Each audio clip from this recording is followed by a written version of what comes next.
think we all know that data rarely speaks for itself. So the idea of storytelling with data becomes really, really important. Everyone, it's Anthony Onesto, and this is my Burn the Box drop for this week. I am talking about data storytelling. Just went through a training with Story IQ, which is a great vendor for training around storytelling with data. A couple of things popped out as I was going through this training. One is there was a saying that says data rarely speaks for itself. And it's true. When you're looking at whether it's a dashboard or a report, information never really pops out at you. There's always a narrative that needs to happen. So we as business professionals, we are often tasked with turning this incredible amount of data. I mean, we have unprecedented amount of data from all these different systems into coherent insights. Kind of like for, organizing a family reunion, you bring everyone together, but you look around, you're like, okay, a lot of chaos. Same thing in terms of our data and our storytelling. We have dashboards, we have colors, lines, charts, whatever it is. It's just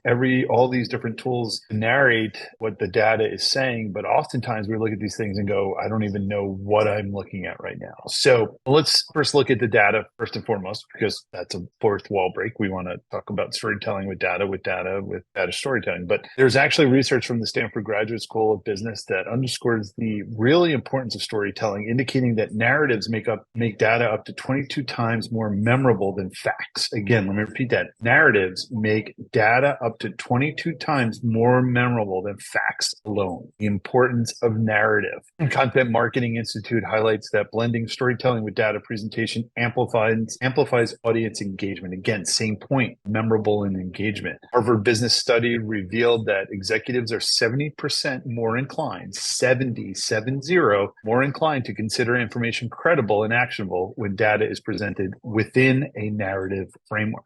So we know all this, right? Data and storytelling super important. So what holds us back? Well, it's not really what holds us back, but what can we do to make sure that we're doing this in the right way? Well, first of all, let's know our audience. You need to really define your goal. Understand the data narrative. Who is it for? And what do you want them to glean from it? And you need to identify and analyze the real important data. Select the data that's relevant to this narrative. Make sure it's accurate. Have to be really important about that. Ensure it supports your storyline. Then weave a compelling narrative. Construct a narrative that is coherent, logical structure, and includes traditional storytelling elements like here's the why, here's the data, and here's the solution. Embrace visual storytelling.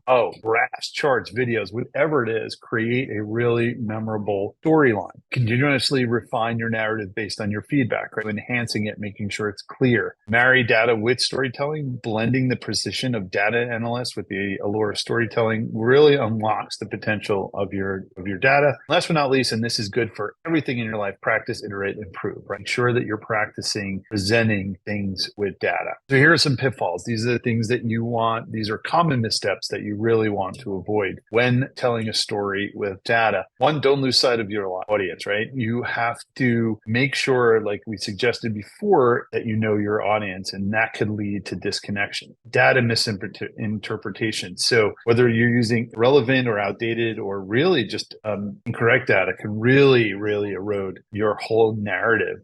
Visual mistakes. I think Story IQ does a really good job of sort of showing folks how to build charts that are memorable, that aren't confusing. Too much information is always a key. And then, of course, contextual, right? Like if it's not relevant to your storyline, omit it.